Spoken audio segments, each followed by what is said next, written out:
Daniel still family ties. And Liz was almost as busy at the magazine.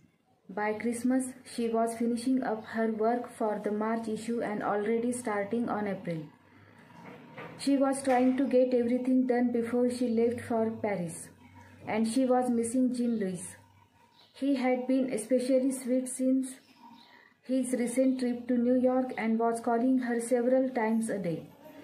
He said he could hardly wait for her to come, and she was excited about it too.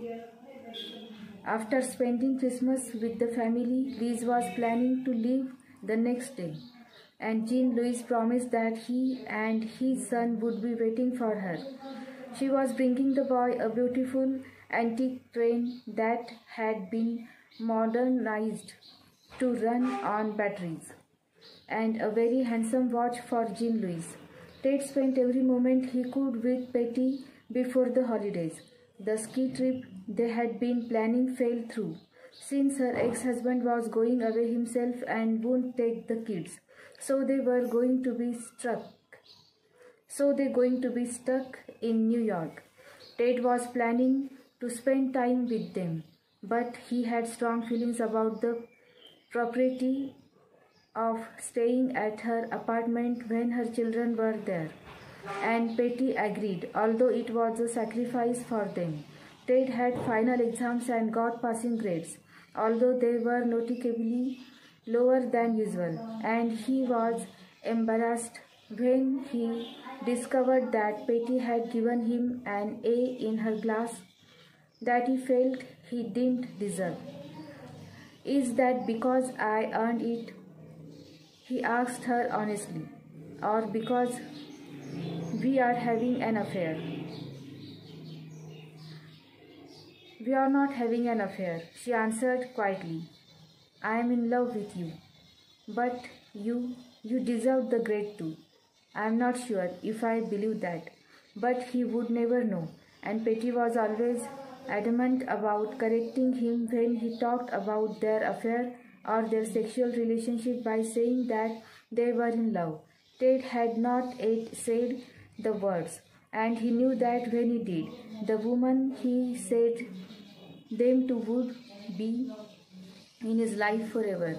Until then, in his mind, they were having an affair.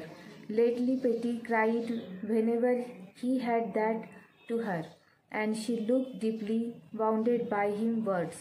He didn't want to mislead her, and he wasn't sure if he was in lust or in love.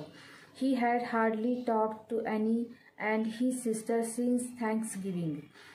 He just didn't have the time, and he was always with Patty now, whenever he wasn't asleep or in school.